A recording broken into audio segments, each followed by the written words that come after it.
The mining colony of Kepler 442b had been silent for 18 days.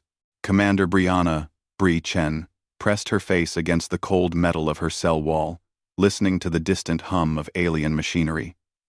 The Vorthok had taken everything, her ship, her crew, her freedom, but they hadn't taken her hope. Not yet. 3 weeks ago, she had been leading a routine patrol mission along the Outer Rim territories when the distress signal came through. The mining colony, home to 3,000 human families, had gone dark. New communications, new emergency beacons, nothing. The Galactic Council had written it off as equipment failure, suggesting a rescue mission would arrive within standard timeframes, which meant 6 months, if ever. But Bree knew better. She had grown up on colonies like this one. Her mother had worked the asteroid mines near Proxima Centauri for 12 years, before saving enough to move them to Earth. These weren't the kind of people who let their equipment fail. These were survivors, engineers, fighters. If they were silent, something had gone very wrong. Against direct orders from command, Bree had diverted her patrol ship, the Times Defiant Spirit Asterisk, toward Kepler 442b. Her crew, 8 of the finest soldiers she'd ever served with, had followed without question. They trusted her judgment, and she had never let them down before. The approach to the planet should have been routine. Standard orbit, sensor sweep, establish communication. Instead, they'd flown straight into an ambush. The Vorthak had been waiting, their ships cloaked just outside the colony's gravity well. The battle was over, before it truly began. Now, 18 days later, Bree sat in a cell deep within the colony's converted mining facility, watching the Vorthak turn human beings into slaves. The aliens were methodical in their cruelty. They had converted the mining equipment into processing centers, forcing the colonists to extract rare earth elements under impossible conditions. Those who couldn't work were eliminated. Those who resisted simply disappeared. The Vorthok themselves were impressive specimens standing nearly 8 feet tall, with chitinous armor plates covering their dark blue skin. Their forearms made them incredibly efficient workers and terrifying fighters. But what made them truly dangerous was their intelligence. They had studied human psychology, knew exactly how to break spirits and crush hope. Bree had watched them separate families, putting children in one section, parents in another. They fed information to certain groups while starving others of news. They offered small privileges to those who informed on their fellow prisoners. Slowly, methodically, they were destroying the social bonds that held the human community together. But they had made one critical error. They had underestimated how far humans would go for family. On her 15th day of captivity, Bree had been assigned to Mining Section C, a deep tunnel system where the most valuable elements were extracted. It was there she met Dr. Sarah Martinez, the colony's chief medical officer, and her 12-year-old daughter, Emma. Emma was sick, some kind of respiratory infection that was getting worse by the day. The Vorthak medical facilities were designed for their own biology. Human diseases were considered irrelevant. Dr. Martinez had been forced to watch her daughter slowly deteriorate while extracting the very minerals that could be used to save her life, if only she had access to proper equipment. "She's not going to make it, Doctor," Martinez whispered to Bree during their rest period on day 16. "I've seen this progression before. Without antibiotics, without proper treatment. Maybe 3 more days." Bree looked at the small girl, her face pale and breathing labored. Emma reminded her of herself at that age, defiant even in sickness, still trying to help her mother despite barely being able to stand. "My mom used to tell me stories," Emma said quietly, looking up at Bree with eyes that seemed far too old for her face. "About the first human colonies. How they survived impossible things. Do you think anyone's coming for us?" The question hung in the air like a physical weight. Around them, other colonists looked up from their meager meals, waiting for an answer. These people had been abandoned by their government, betrayed by their leaders, forgotten by the galaxy at large. But still, they hoped. "I don't know," Bree said honestly. The Galactic Council moves slowly. Official rescue missions take time to organize, to fund, to approve. She paused, seeing the light fade from Emma's eyes. But that's not how humans really work, is it? Dr. Martinez looked confused. What do you mean? I mean, we don't wait for official approval when family is in trouble. We don't fill out forms in triplicate when someone we care about is in danger. We don't calculate cost-benefit ratios when it comes to saving lives. Bree stood up, her voice carrying to the other prisoners in the section. The Galactic Council might not be coming, but somewhere out there, someone knows we're missing. Someone who cares more about us than they do about regulations and proper procedure. An older man, a mining foreman named Jack Riley, shook his head. Even if someone wanted to help, how would they find us? The Vorthak jammed all communications. No one knows where we are. You're thinking like a council bureaucrat, Bree replied. Humans don't just rely on official channels. We improvise. We adapt. We find ways to make impossible things possible. She looked around at the assembled group miners, doctors, teachers, children, all of them far from home but still fundamentally human. And most importantly, we never abandon our own. That night, as the artificial lights dimmed to simulate nighttime, Bree lay on her cot and thought about her own mother. Maria Chen was 73 years old, living in a quiet retirement community on Earth. She had raised Bree alone after her father died in a mining accident, working double shifts to pay for her daughter's education and military training. She was the strongest person Bree had ever known, and also the most loving. If their positions were reversed, if Maria were the one trapped on an alien world, how far would Bree go to save her? The answer was simple. There was no limit. She would tear apart the galaxy itself if necessary. And that, Bree realized, was what the Vorthak didn't understand about humans. They saw the species as weak because humans formed emotional attachments. They interpreted love as a vulnerability, family bonds as a tactical disadvantage. But they were wrong on every level. Human love wasn't weakness, it was the most powerful force in the known universe. It made ordinary people capable of extraordinary things. It transformed accountants into heroes, engineers into warriors, mothers into forces of nature that could not be stopped by any power in existence. The Vorthak had studied human military tactics, human technology, human political structures, but they had never bothered to study human hearts. On day 18, that oversight began to cost them. It started with a sound Bree had been hoping to hear, the distant rumble of ships entering atmosphere. But these weren't Vorthak vessels. The engine signatures were all wrong. Too irregular, too improvised. They sounded like ships that had been modified far beyond their original specifications, pushed past their design limits by people who didn't have time to wait for proper repairs. The Vorthak guards in the mining facility began moving with urgent purpose, their usual methodical efficiency replaced by something that looked almost like panic. Alarms began sounding throughout the complex, and through the chaos, Bree could hear their captors communicating in their rapid, clicking language.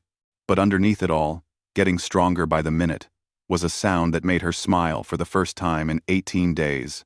It was the sound of human voices, dozens of them, maybe hundreds, singing an old Earth song as they approached the planet. "What is that?" Dr. Martinez asked, pressing her ear to the wall of their cell. Bree closed her eyes and listened to the melody, a song her mother used to sing when she was scared, when the future seemed uncertain. It was Amazing Grace. But these voices had changed the words, adapted them for their purpose. Asterisk, Amazing Grace. How sweet the sound. That saved our own from fear.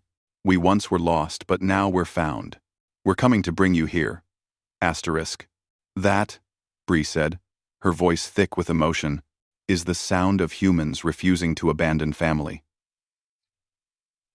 The first explosion shook the mining facility at exactly 0347 local time. Captain Marcus Webb had been planning this moment for 16 days, ever since he'd received an encrypted message from a commercial shipping captain who'd witnessed the ambush of Bry's ship. The message was simple. Humans taken. Kepler 442b. Hurry. No official channels, no proper authorization. Just one human being telling another that family was in trouble. Marcus commanded a small freight hauler, called the Times Persistent Hope *, running supplies between Outer Rim colonies. He wasn't military, wasn't trained for combat operations, wasn't equipped for rescue missions. He was just a man who understood that when humans needed help, you didn't wait for someone else to provide it. The first person he'd contacted was Elena Vasquez, an engineer who ran a mobile repair station near the Tau Ceti system. Elena had lost her brother in a Vorthak raid 3 years earlier. The official rescue mission had arrived 7 months too late, finding only empty cells and graves. "How many ships can you get?" Marcus had asked her over a secure channel.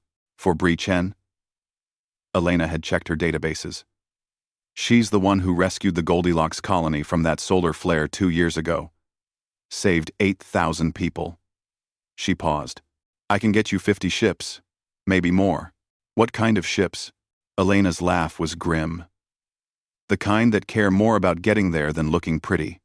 Freight haulers, mining vessels, passenger liners, orbital tugs. Whatever people can spare. Whatever they can jury-rig for a fight." Within 48 hours, they had assembled the most unlikely rescue fleet in human history. The ships came from every corner of human space, some traveling weeks just to join the mission. There was the Times Dancing Queen *, a luxury passenger liner whose captain had converted the ballrooms into medical facilities. The Times Iron Mule *, a massive ore hauler whose crew had welded armor plates over the windows and mounted mining lasers as weapons. The Times Gentle Breeze *, a family transport whose grandmother pilot had painted "Earth Mother's Revenge" on the side in flowing script. They weren't soldiers. They were teachers and mechanics, farmers and shop owners, retirees and teenagers who'd never seen combat. But they shared one crucial characteristic. They had all been helped by humans who didn't ask for permission or wait for approval. Marcus himself was a perfect example. 15 years ago, his daughter had been trapped in a collapsed tunnel on Europa Station. The official rescue team said it would take 6 days to reach her safely. A group of human miners had reached her in 18 hours, using techniques that violated every safety protocol ever written. They had risked their own lives to save a stranger's child, and they had succeeded where the experts had failed. Now it was his turn. The approach to Kepler 442b had taken careful coordination. The Vorthak had positioned their ships to control all the standard approach vectors, confident that any official rescue mission would follow predictable patterns. But Marcus's fleet didn't follow any patterns at all. They came from 17 different directions, using everything from asteroid fields to solar wind to mask their approach. The Times Laughing Buddha *, a restaurant supply ship, actually hid inside a comet's tail for 3 days to avoid detection. The Times Sweet Caroline *, a medical transport, used its emergency beacon to mimic a distress call, drawing Vorthak patrol ships away from their positions. But the most effective deception came from Maria Santos, captain of the Times Abuela's Kitchen *, a small family transport that delivered fresh food to remote stations. She had painted her ship to look like a Vorthak supply vessel and actually docked with their command ship, delivering what appeared to be routine supplies but were actually electromagnetic pulse devices disguised as food containers. When those devices activated simultaneously, they disabled the Vorthak fleet's communication and coordination systems for exactly 12 minutes. In those 12 minutes, 57 human ships moved into attack position around the mining colony. The battle was unlike anything in recorded military history. The humans had no unified command structure, no standard tactics, no coordinated battle plan. Each ship fought according to its captain's instincts and capabilities. The result was a style of warfare the Vorthak had never encountered and couldn't counter. The Times Iron Mule Times used its mining equipment to grab Vorthak fighters and literally crush them. The Times Dancing Queen Times deployed its emergency shuttles as decoys, while its hidden weapons systems struck from unexpected angles. A group of 5 small personal craft used their superior maneuverability to confuse the alien targeting systems, while larger ships positioned for killing shots. But the most devastating tactic came from the Time's gentle breeze Times and its 73-year-old pilot, Grandmother Wu. She had loaded her cargo bay with industrial adhesive and steel cables, then rammed directly into the largest Vorthak ship. Instead of trying to destroy it, she had tangled it so thoroughly in cables and glue that it became completely immobilized, allowing the other human ships to board and capture it intact. Down in the mining facility, the prisoners could hear the battle raging overhead. The Vorthak guards were receiving conflicting orders, their usual coordination broken by the communication disruptions. Some were trying to evacuate valuable equipment. Others were preparing to eliminate the prisoners rather than allow them to be rescued. Most were simply confused, having never encountered a human rescue operation before. "They're not fighting like a military force," Dr. Martinez observed, listening to the chaos above. "It sounds completely random." "That's because it is random," Bree replied. "Every ship up there is making its own decisions, following its own instincts. The Vorthak trained to fight human military doctrine, but this isn't military. This is personal." Through the facility's communication system, they could hear fragments of transmissions between the attacking ships. The voices were distinctly human. No military jargon, no formal protocols, just people talking to each other as they worked together to solve a problem. Asterisk, persistent hope asterisk. This is Time's Sweet Caroline asterisk. "I've got wounded coming your way. Can you take them?" "Copy that, asterisk Caroline asterisk. We've got medical facilities standing by." Asterisk, Dancing Queen. Asterisk, can you provide escort? Already on it, folks. Asterisk, Iron Mule asterisk. Watch your 6. You've got 2 bogies coming up from the surface. Thanks for the heads up.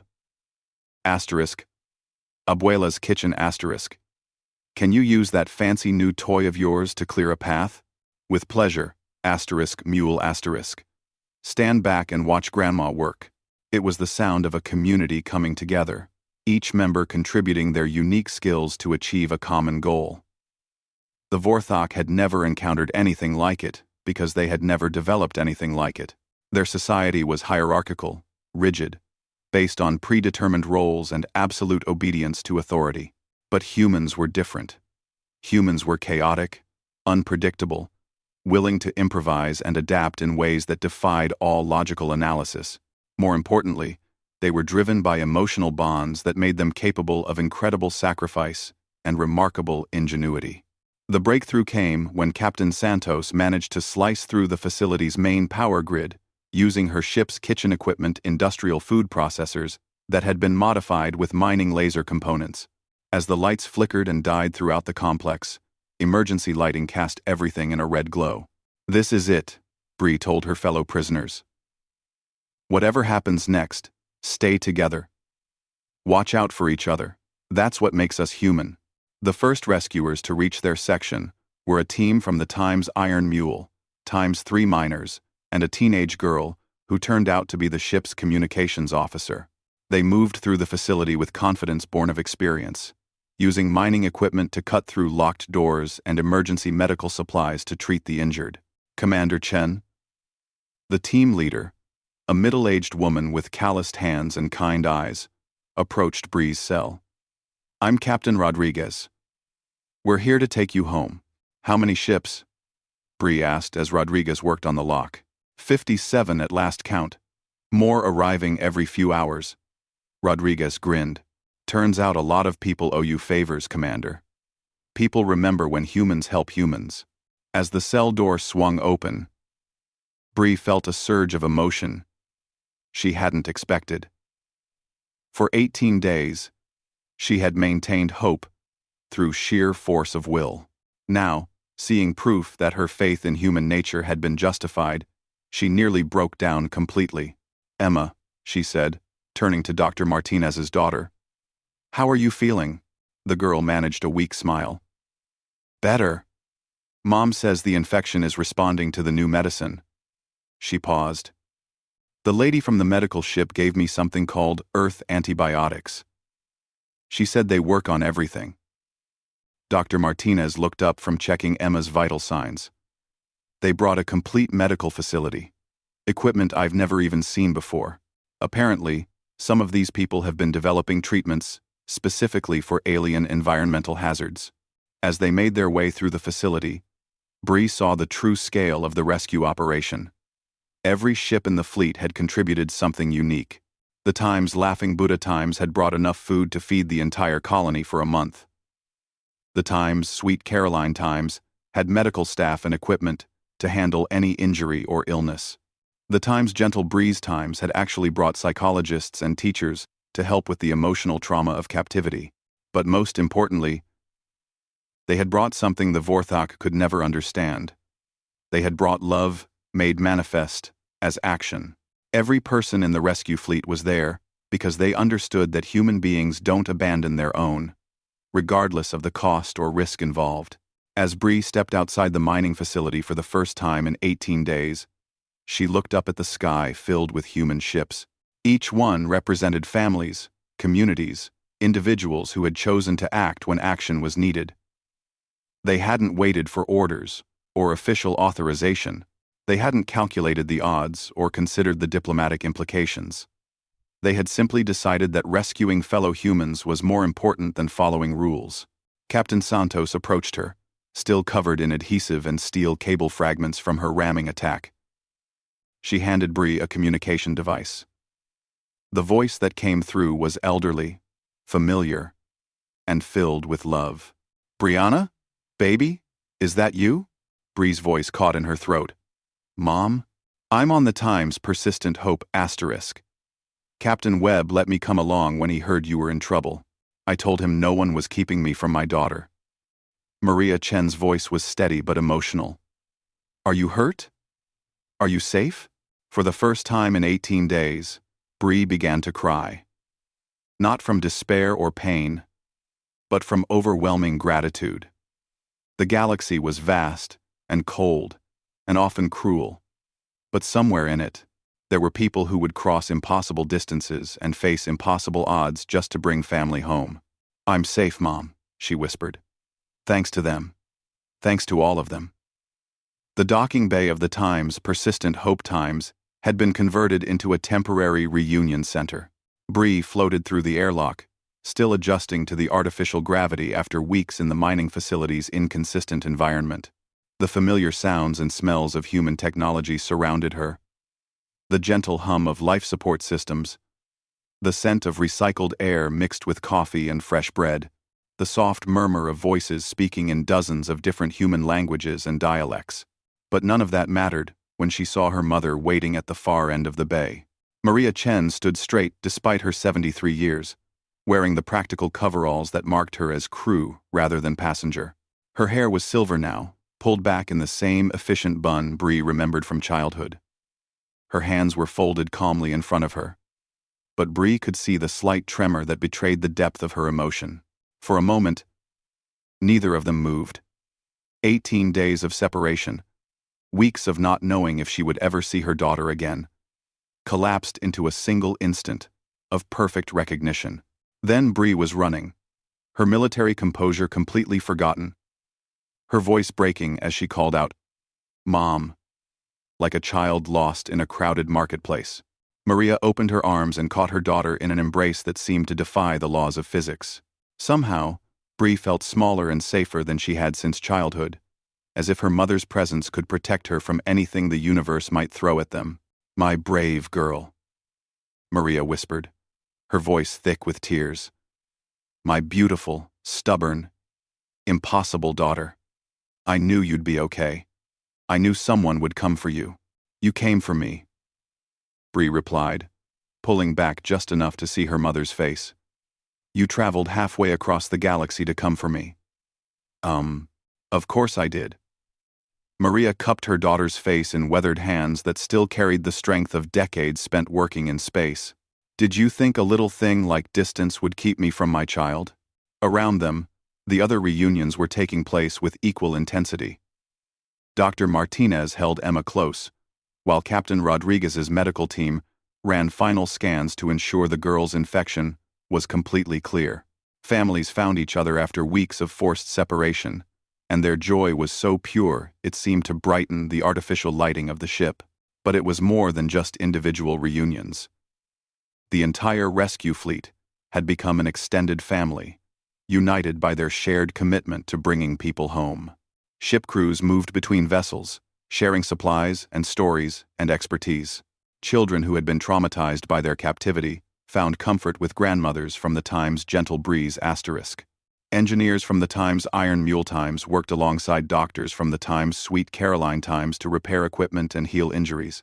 "How did you organize all this?" Bree asked Captain Webb during the celebration dinner that evening.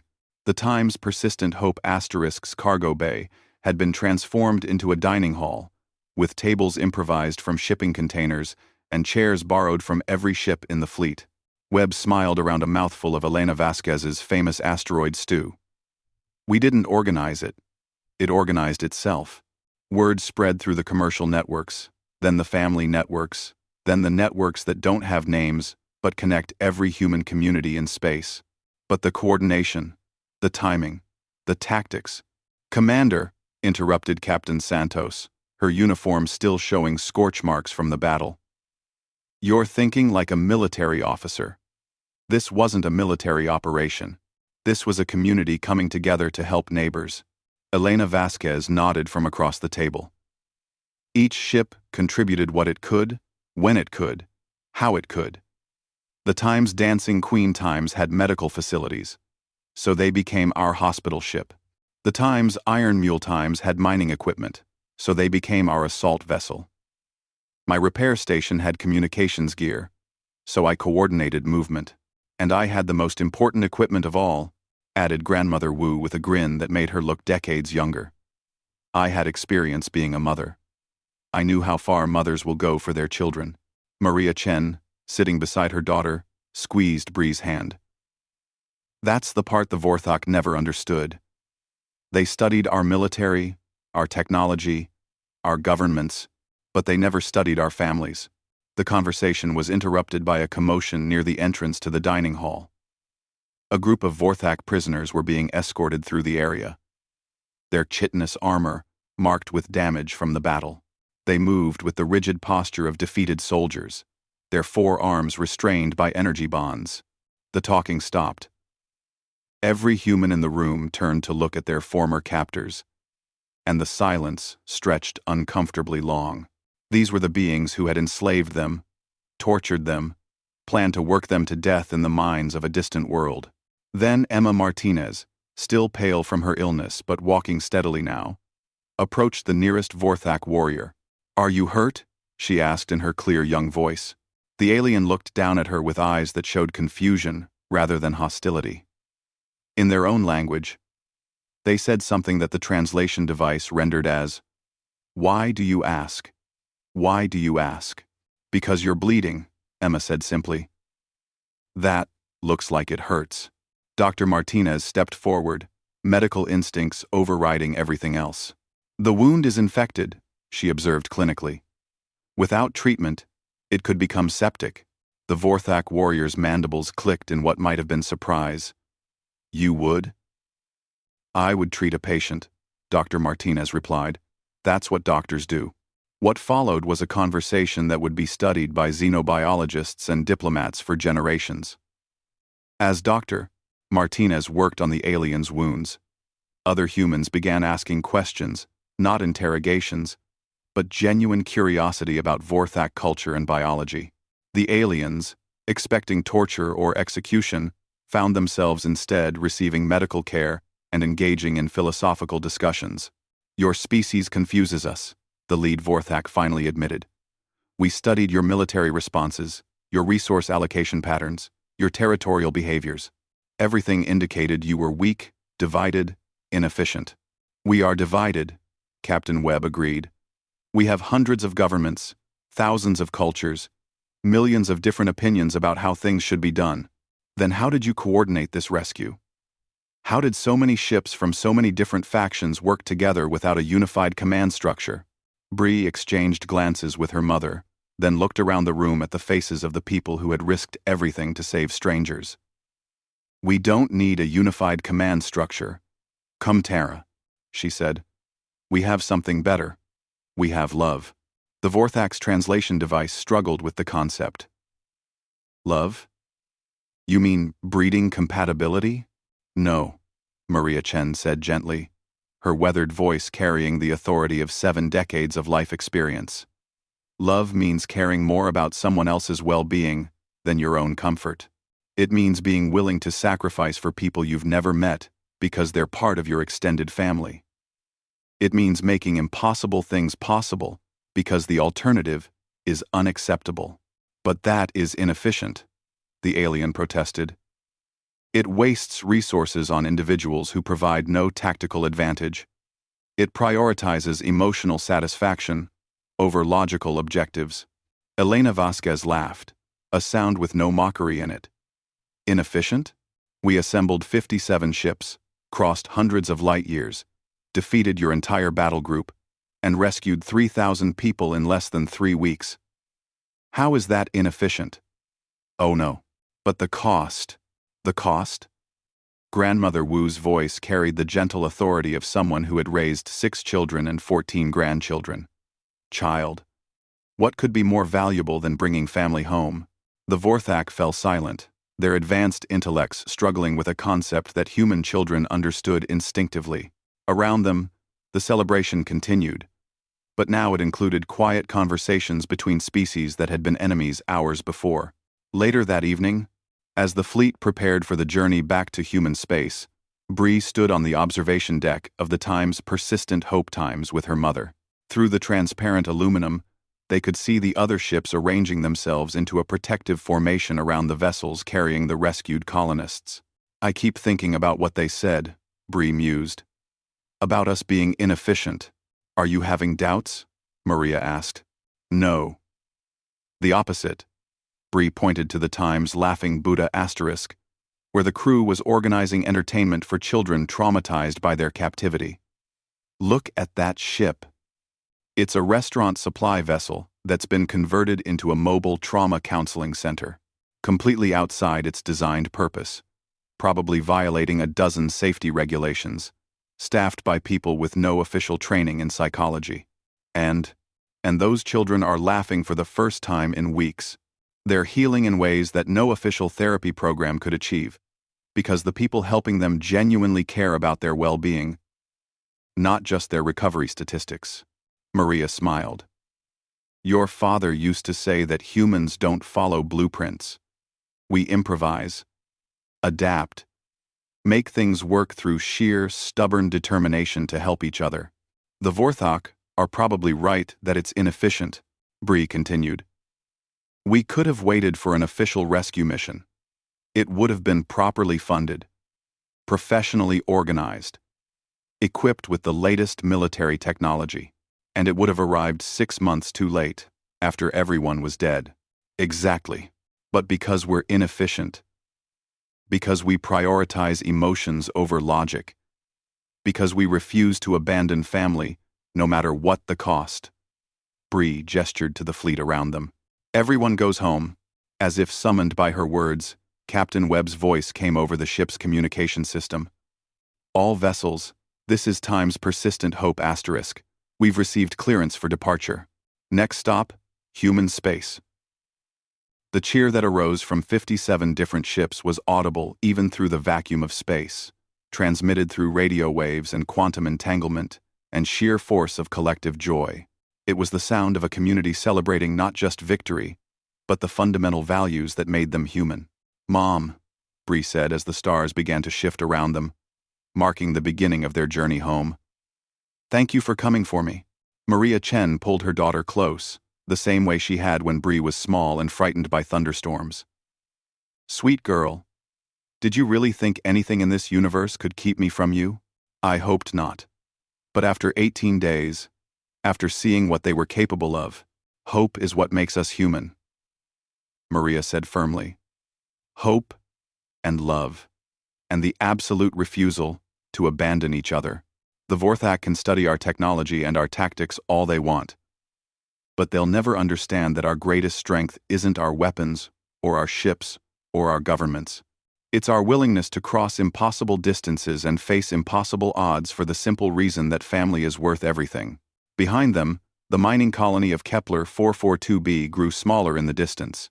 But aboard the ships of the rescue fleet, 3,000 human beings were safe and heading home, carried by the love of strangers who had become family through shared purpose and mutual sacrifice. In the end, that was the most human thing of all, turning strangers into family, one rescue at a time. The fleet jumped to hyperspace together, 57 ships carrying the proof that in a vast and often hostile universe, humans would always come for their own, not because it was efficient or logical or officially authorized, but because it was right. And in the end, being right was more important than being perfect. The message would spread through human space over the coming months. When family is in trouble, when the impossible becomes necessary, when love demands action rather than words, humans find a way. They always find a way. That, more than any weapon or technology, was what made humanity a force to be reckoned with among the stars.